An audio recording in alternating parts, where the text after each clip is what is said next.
According to reports, there's been a data leak on WhatsApp, a free messaging service with 2 billion users.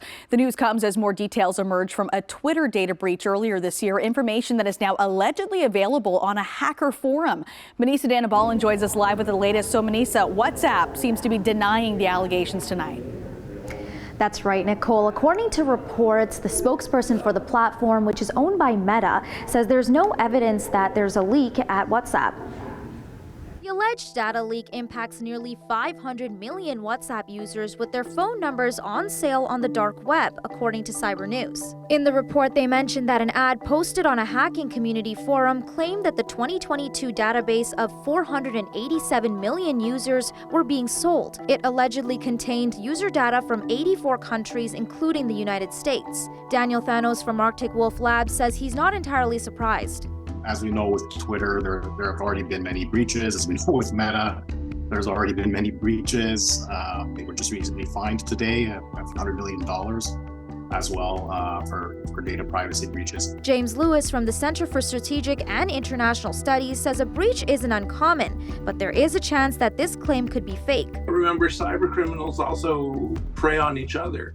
So somebody could be putting up false data and trying to sell it. This has happened a lot in the past, though. There's a huge black market for this stuff. At the same time, data that was stolen from 5.4 million Twitter users due to an API vulnerability earlier this year is now available on a hacker forum, according to reports. Months ago, Twitter confirmed the data breach. But now there are reports that the information is being shared for free, including private phone numbers and email addresses. Reportedly, another 1.4 million users' profiles were also shared privately. Thanos says stolen information could be used for different purposes. They can use that in targeted phishing attacks or spear phishing attacks. So for example, if they have interest in you or interest in someone that you know, they could impersonate you. A lot of that information, put together with other things, can lead to secondary attacks on other accounts. When it comes to protecting your online data, experts say there are a few steps you can take, like using multi-factor authentication. So that is, I have my password and I have something in my hand.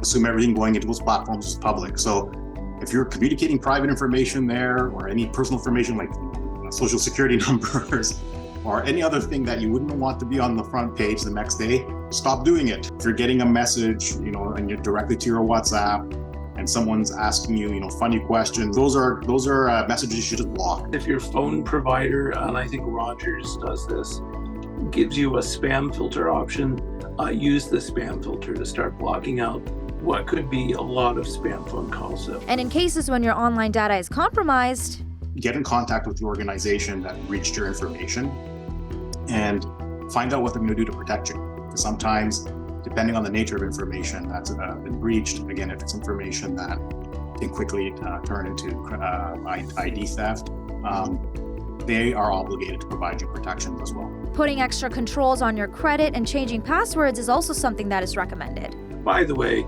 the most common password is still 12345, and the second most common password is 123456. I know that, cyber criminals know that.